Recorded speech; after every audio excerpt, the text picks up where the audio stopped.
Friends, ഇന്ന് ഞാനൊരു ചോറിന് കൂടെ കഴിക്കാൻ പറ്റിയ ഒരു നല്ലൊരു കറിയായിട്ടാണ് വന്നിരിക്കുന്നത്. കുമ്പളങ്ങ കറി. ഓക്കെ, അപ്പോൾ വീഡിയോ ഇഷ്ടമായി തീർച്ചയായും ഷാലിസ് കിച്ചൻ സബ്സ്ക്രൈബ് ചെയ്യൂ കേട്ടോ.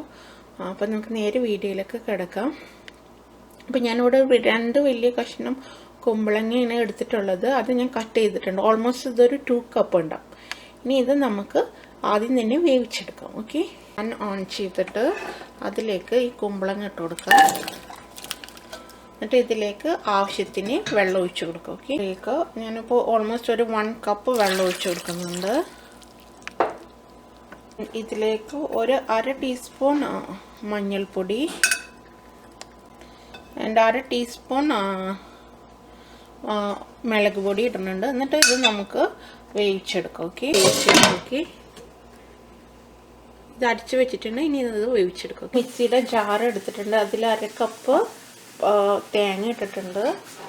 അതിൽ കുറച്ച് ജീരകം, ഒരു കഷ്ണം ഇഞ്ചി ആൻഡ് ഒരു പച്ചമുളക്. ഇനി ഇതിലേക്ക് കുറച്ച് വെള്ളം ഒഴിച്ചിട്ട് ഇത് നന്നായി അരച്ചെടുക്കാം. ഓക്കെ, അപ്പം ഞാനിത് അരച്ചെടുത്തിട്ട് വരാം.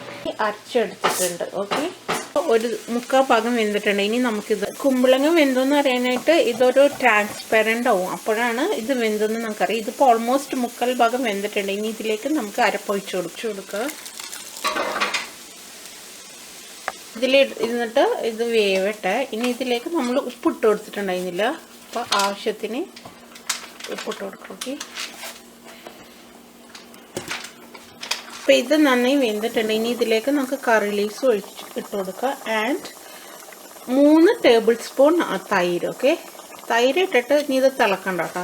ഇനി ഇത് ഓഫ് ചെയ്യുക. ഓക്കെ, ഓഫ് ചെയ്തിട്ട് ഇത് ഇളക്കി കൊടുക്കുക.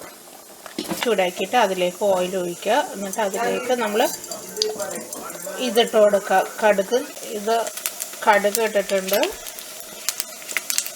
കടുക് പൊട്ടിക്കഴിയുമ്പോൾ 2 ഉണങ്ങിയ മുളകും കൂടി ഇട്ട് കൊടുക്കുക. ഓക്കെ, കറിയിലേക്ക് നമ്മൾ ഈ കടുകും ഇതും താളിച്ചത് ഇട്ട് കൊടുക്കാം. അപ്പോൾ ഇനി ഇത് നമുക്കൊരു സെർവിങ് പ്ലേറ്റിലേക്ക് മാറ്റാം.